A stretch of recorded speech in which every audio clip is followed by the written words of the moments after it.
Salut. J'ai revêtu aujourd'hui mon plus beau glamour, un peu trop glamour, pour te parler aujourd'hui de la nouvelle lune. La nouvelle lune d'aujourd'hui, c'est ce soir à 20h42. On est gâtés en ce moment. Franchement, nouvelle lune, éclipse solaire, rétrograde de Mercure. On en parle ou pas? Je vais garder ça pour une prochaine vidéo. En attendant, je vais me focus sur la nouvelle lune de ce soir, bien que tout ça soit un petit peu lié, comme on va le voir par la suite. Nouvelle lune, c'est quoi? Nouvelle lune, c'est une nouvelle page, tout simplement. C'est un nouveau cycle énergétique qui commence. C'est un nouveau cycle, genre, tu vois, minuit, et puis ça recommence. Ben, c'est ça. C'est un nouveau cycle énergétique. C'est surtout le début d'une nouvelle période dans laquelle on va pouvoir exprimer de nouvelles intentions. Pour exprimer ces nouvelles intentions, la nouvelle lune va surtout nous donner l'énergie d'aller puiser au plus profond de nous-mêmes pour c'est le jour où nous sommes capables de plonger le plus profondément au tréfonds de nos ombres et d'explorer les abysses de nos cœurs et de nos âmes. C'est pas de moi, évidemment. Non, mais des fois, il y a des gens qui le disent mieux que toi. C'est pas la peine d'essayer de chercher. Voilà, je préfère citer les pros. Si la nouvelle lune est particulièrement puissante le jour où elle commence, c'est-à-dire aujourd'hui, cet effet se prolonge jusqu'à 2 à 3 jours après, sachant que cette nouvelle lune sera accompagnée cette fois d'une éclipse solaire. Comment te dire que les effets sont amplifiés au max de la maxence. Donc, c'est une nouvelle lune qui va cette fois se trouver en Cancer. Donc, évidemment, ça va toucher en premier lieu les cancers, également les gémeaux qui vont être concernés par le mouvement du nœud nord. Oui, j'ai sorti des mots techniques là, comme ça maintenant. Le nœud nord, c'est quoi? C'est l'emplacement de la lune par rapport aux autres planètes, tout simplement. C'est-à-dire que cette nouvelle lune en cancer, elle va faire quoi? Sachant que le cancer, c'est un signe qui est régi par les besoins primaires, les besoins intérieurs, la sécurité intérieure, la sécurité émotionnelle, la famille, la maison, les racines, toutes ces choses-là. C'est un signe d'eau, donc très très sensible, intuitif également, émotionnel, compatissant, sentimental, romantique. Alors romantique, attention. Parce que en cette période un peu troublée, c'est beaucoup notre passé qui ressurgit. C'est notre passé qui ressurgit. Qu'est-ce qu'on a envie de faire? On a envie d'appeler son ex. Alors non. Mars étant en carré, ça veut dire en fait qu'il est à 90 degrés par rapport à la Lune. Ça veut dire concrètement qu'on va avoir Mars qui est un signe, une planète d'action, qui va être dans l'action, qui va vouloir nous donner cette envie d'agir. Seulement, il vaut mieux accueillir les émotions du cancer et prendre le temps de réfléchir et de digérer, de tirer les leçons du passé pour pouvoir poser avec cette nouvelle lune de nouvelles intentions, desquelles vont alimenter notre futur avec toutes ces belles ou moins belles leçons qu'on aura tirées du passé. C'est chiant les introspections. Je suis la reine des introspections. C'est moi qui vous dis ça, c'est chiant les introspections. Ça fait mal, c'est dérangeant, c'est des blessures que tu avais enfouies au fond de toi-même et que tu n'as pas forcément envie d'aller creuser, d'aller machin. Et pourtant, cette nouvelle lune, on a envie de se dire, bah non, je recommence tout à zéro. Sauf que non, il faut prendre le temps de guérir de ses blessures. Et il faut prendre le temps d'apprendre ses leçons. Il faut apprendre ses leçons. C'est important, s'il y a des enfants qui passent par là, il faut apprendre ses leçons. Il faut apprendre des erreurs du passé tout simplement pour ne pas les reproduire dans le présent, pour essayer de mettre le doigt sur ce qui n'a pas été, pour travailler justement en ce sens, pour devenir quelqu'un de meilleur. Développement spirituel, développement personnel, on en est là. Je remets mon tarot en même temps voir s'il y a des choses qui sortent, mais j'ai déjà tellement remué ces derniers jours. Oui, parce que hein, je ne fais pas que prêcher, j'applique aussi. Donc moi aussi, je suis allée chercher au plus profond de moi toutes ces choses.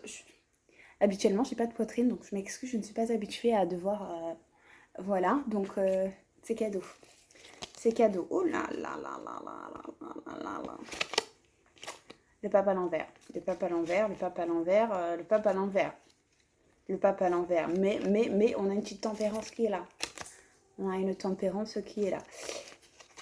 Le pape à l'envers, c'est-à-dire que souvent les gens vont essayer de te... c'est-à-dire qu'il ne faut pas écouter les gens. C'est-à-dire qu'il ne faut pas écouter les gens. C'est-à-dire que tu as des mauvaises influences. Tu sais, des gens qui viennent t'expliquer ce que tu dois faire parce qu'eux, ils ont tout compris. Hein. On n'écoute pas. On n'écoute pas. On se concentre sur soi-même, sur sa sagesse intérieure. On révèle la déesse qui est en nous. Et oui, vous aussi, monsieur, faites sortir la déesse qui est en vous. Oui, parce que tout ça en ce moment, c'est une période très féminine. Je ne montre pas le reste. Pourquoi je ne montre pas le reste? La roue de la fortune, la roue de la fortune. C'est-à-dire que là, on est vraiment... C'est un nouveau cycle qui commence. C'est ce que j'appelle, moi, dans l'oracle de Gaïa, la fin de l'hiver. On sort d'une période très troublée. J'ai envie de dire pour moi, mais je pense que c'est généralisé. Hein, malheureusement, j'en suis navrée. On a tous souffert, on est ensemble, les gars. On sort d'une période très troublée où on a pris cher, émotionnellement parlant. Physiquement parlant aussi, c'était très pesant. Moi, je crois que j'ai passé les 3 derniers jours à dormir, pleurer, dormir et tirer les cartes. Hier, solstice d'été, ça m'a beaucoup requinqué. Ça m'a mis un coup de punch. J'ai vraiment senti la lumière pénétrer toutes ces zones d'ombre là que j'essayais d'explorer un peu toute seule. Voilà, j'ai accueilli le soleil. Let the sun shine in. Ouais, j'ai fait un truc là-dessus. C'est pour ça que je l'ai placé en... Voilà. Voilà pour cette nouvelle lune. Pour résumer, j'ai fait un petit résumé. J'aime bien écrire, mais j'aime bien improviser. Donc à chaque fois, je me détache de ce que j'ai écrit pour pouvoir vous raconter un peu tout et n'importe quoi. Un peu tout et n'importe quoi. Cette période, en somme, pour moi, c'est vraiment un cocktail d'émotions. On est un peu submergé par toutes ces émotions et on a envie de les rejeter, de les fuir. Rétrograde de Mercure. J'ai appris que tout le monde n'était pas concerné par la rétrograde de Mercure. Si jamais il y a des gens qui ont Mercure en rétrograde dans leur thème astral, eh ben, au contraire, pour eux, c'est une période où ils se sentent boostés et vas-y, viens, on y va. J'ai même pas besoin de regarder. Moi, je sais que j'ai Mercure en direct dans mon thème astral et non en rétrograde. Voilà, donc c'est une période que je subis de plein fouet. Que j'ai commencé à subir. Heureusement, là, je pense être dans le bon état d'esprit pour réussir à gérer toutes ces émotions, à les digérer, à les gérer et à les digérer. Parce que c'est ça le but. Le but, c'est pas d'aller chercher dans le passé indéfiniment et de remuer des trucs qui n'ont plus lieu d'être. Le but, c'est vraiment de tirer des leçons du passé pour pouvoir repartir sur de nouvelle base, nouvelle lune. Tu capiches? Tu vois pas mes mains, mais tu capiches. C'est super mal cadré, hein. C'est super mal cadré. C'est à la one again, c'est entre nous, c'est à la bonne franquette. Vas-y, prends tes bières, tes petites chips, on se met bien, on est là. Tu vois. C'est quand qu'on fait un barbecue tous ensemble, ce serait trop des bars. Bref, c'est une période qui nous invite, là je vais lire parce que c'est vraiment top ce que j'ai écrit, c'est une période qui nous invite à faire une pause dans la modernité actuelle pour se recentrer sur nos valeurs, nos racines, notre moi intérieur. Qui sommes-nous vraiment et quelle est notre place dans l'univers? Quelle place souhaitons-nous occuper dans cet univers? Et pourquoi il faut aller chercher dans le passé? Parce que dans le passé, enfin en tout cas au moment de notre incarnation, on avait conscience de notre place dans l'univers, de notre mission de vie et de fin. J'aime pas trop dire mission parce que ça fait genre au rapport soldat, pas une mission. Enfin, on était conscient de notre chemin de vie, en tout cas de l'expérience qu'on voulait tirer de cette incarnation-là. Avec le temps, on a oublié, on s'est perdu, la domestication. On a été bien domestiqué par la société dans laquelle on vit. On est du père, c'est pour ça que c'est important d'aller faire ce travail, d'aller rechercher au fond de soi notre moi intérieur, notre enfant intérieur finalement qui lui avait toutes ces réponses que l'adulte que nous sommes aujourd'hui n'a plus. Je veux dire aujourd'hui, à part aller déclarer tes impôts ou pointer éventuellement au chômage, tu sais plus quelles sont tes passions, tes talents, tes machins. On va rechercher tout ça en prenant garde à vraiment prendre soin de soi. C'est-à-dire que aller creuser dans le passé, comme je le dis, c'est douloureux. C'est douloureux, donc si on peut alimenter ça de petits repas qui mettent bien, tu vois, de petits bains, de petites méditations. Beaucoup de méditation. Également de la visualisation, j'expliquerai plus tard la différence, c'est un peu pas pareil. Mais là, la visualisation va aider à setup. À fixer? Non mais c'est ridicule. Je te rappelle que t'es française d'origine, madame, donc tu arrêtes. Hein. Bref, elle va aider à fixer ses intentions justement pour ce nouveau cycle. Et pour fixer les intentions, qu'est-ce qu'on fait? On visualise. On se visualise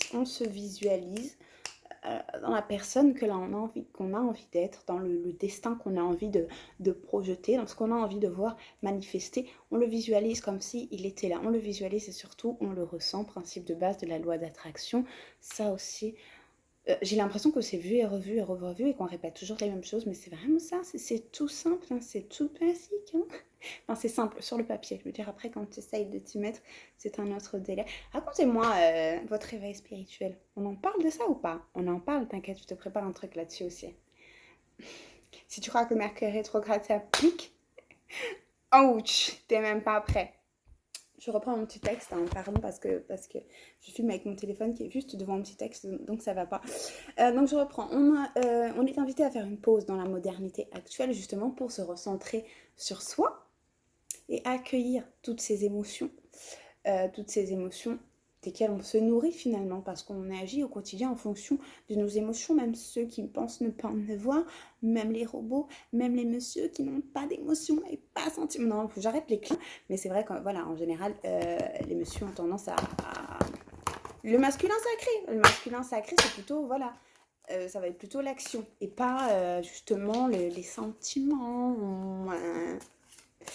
Et bien là, on va prendre le temps d'aller plonger dans sa féminité intérieure, d'aller révéler sa déesse intérieure. Hein. Cavalier d'épée, évolution intellectuelle. Voilà, il faut se nourrir de justement toutes ces émotions pour arriver à évoluer dans son cheminement intellectuel et pour, du coup, réaliser tout ce qu'on a envie de réaliser. Moi, c'était ça mon problème, c'est que je suis quelqu'un qui est voilà, je suis hypersensible, donc je suis très dans l'émotionnel. J'ai une intelligence émotionnelle. Tu vois ce que je veux dire? Les principes de l'intelligence émotionnelle, c'est un sujet que j'ai vraiment envie d'approfondir parce que je pense que ça me correspond énormément. C'est une invitation du coup surtout à réconcilier les émotions avec l'intellect, tu vois, d'apprendre à concilier les deux pour tirer le meilleur profit de cette intelligence émotionnelle. Voilà, c'est ça aussi que ça veut dire de faire une pause dans la modernité actuelle. Voilà, parce qu'on est quand même dans une société, dans l'archétype d'une société rationalisée, patriarcalisée. On va pas revenir là-dessus, ça aussi c'est un autre débat. Mais voilà, on nous a appris tout le temps à réprimer nos émotions. Sauf que voilà, il n'y a pas de bouton pour dire plus d'émotions. Tu sais, je crois que les vampires c'est comme ça, non? Dans Vampire Diaries, right? Mais ça me ferait pas kiffer, moi, d'avoir un bouton comme ça. Ça me ferait pas kiffer, au contraire, parce qu'il faut se nourrir de ses émotions, de son intuition et de toutes ces choses qu'on nous a appris à ne pas écouter. C'est le moment de les faire ressortir et de les intégrer dans notre façon dans notre façon de vivre, dans notre façon de nous organiser, en fait, dans des façons concrètes de prévoir les choses au quotidien. Faire des plans, que ce soit faire des business plans ou faire des budgets ou faire une liste de courses, c'est important d'intégrer le côté émotionnel. Genre, je suis pas bien en ce moment, hop, je vais prévoir d'acheter de la glace. Tu vois ce que je veux dire? C'est important. Non, mais c'est important de prévoir ce genre de choses. Je vais avoir mes règles, attends, j'achète du chocolat. C'est important, ce genre de choses, de prévoir. Je me demande si c'est pas pour ça qu'on parle de la charge mentale des femmes. Parce qu'on est submergé de toutes ces émotions et qu'on n'arrive pas à en tirer le meilleur parti dans notre vie quotidienne. Je veux dire, à part voir toutes les choses qui nous dérangent et qu'on voudrait améliorer et qu'on devrait améliorer et ceci et cela.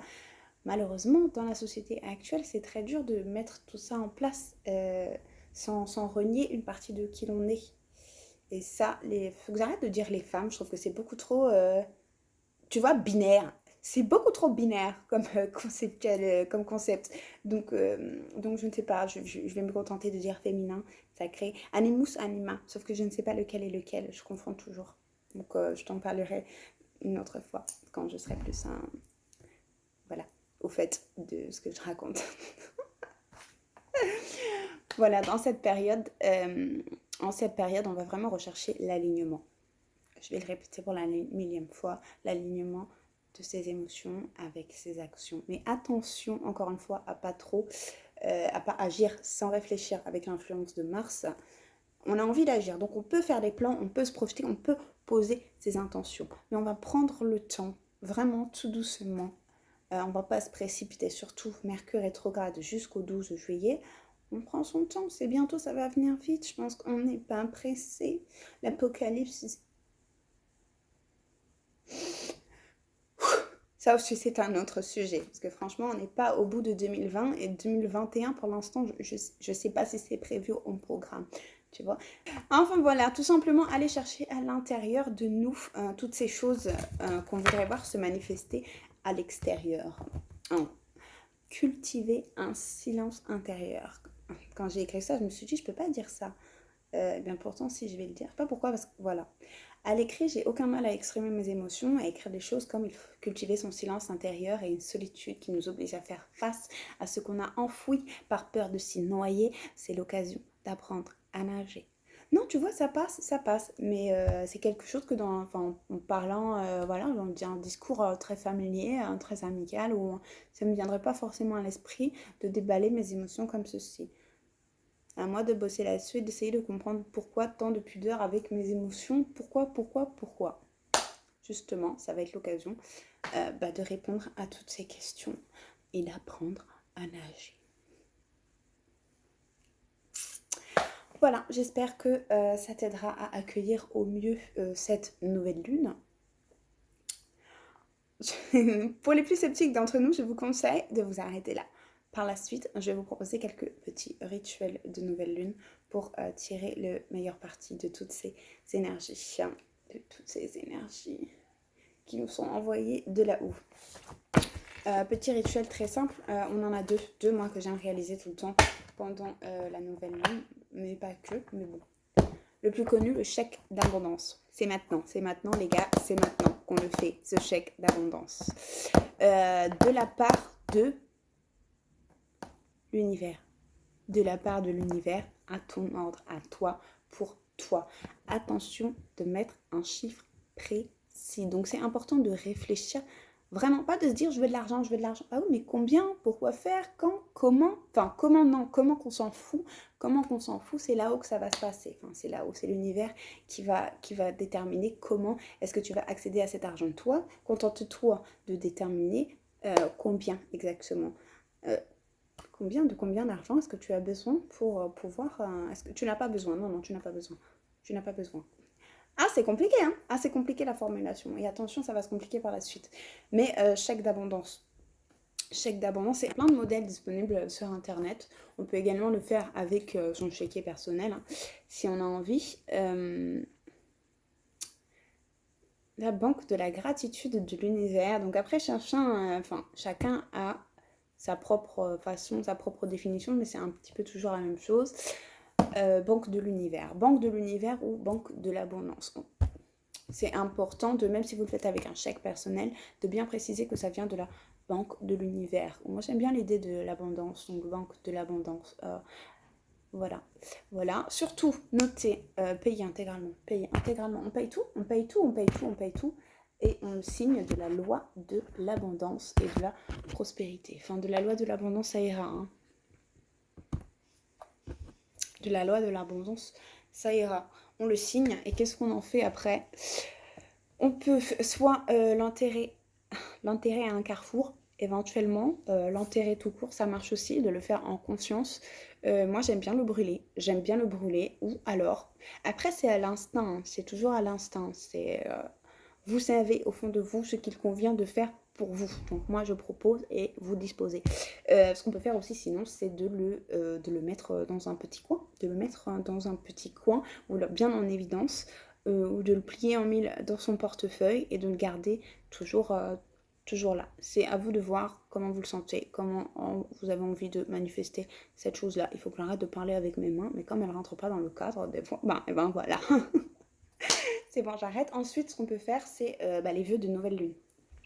Quand je parlais tout à l'heure de se fixer des intentions, cette fois, on va les écrire. Cette fois, on va formuler des intentions, des vœux, en fait, des souhaits, qu'on va formuler en utilisant le jeu, en utilisant le temps présent et en utilisant des termes positifs.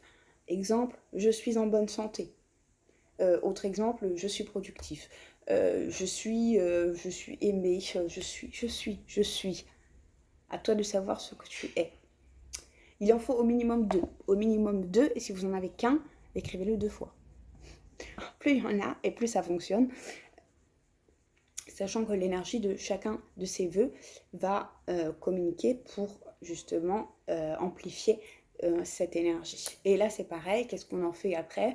On le brûle, on l'enterre, on le garde, à vous de voir. On peut faire aussi, je sais que ça se fait, un petit carnet d'intention. Un carnet d'intention, vous le noterez à chaque nouvelle lune, ces nouvelles intentions, et en faire le bilan à la prochaine lune. Pas forcément à la prochaine lune, à la lune descendante, ça peut être aussi sympa de refaire le bilan. De faire le bilan de tout ça pour constater l'abondance dans notre vie et pour augmenter cette gratitude. Voilà. C'est tout pour cette nouvelle lune du 21, 20h42. Soyez au rendez-vous.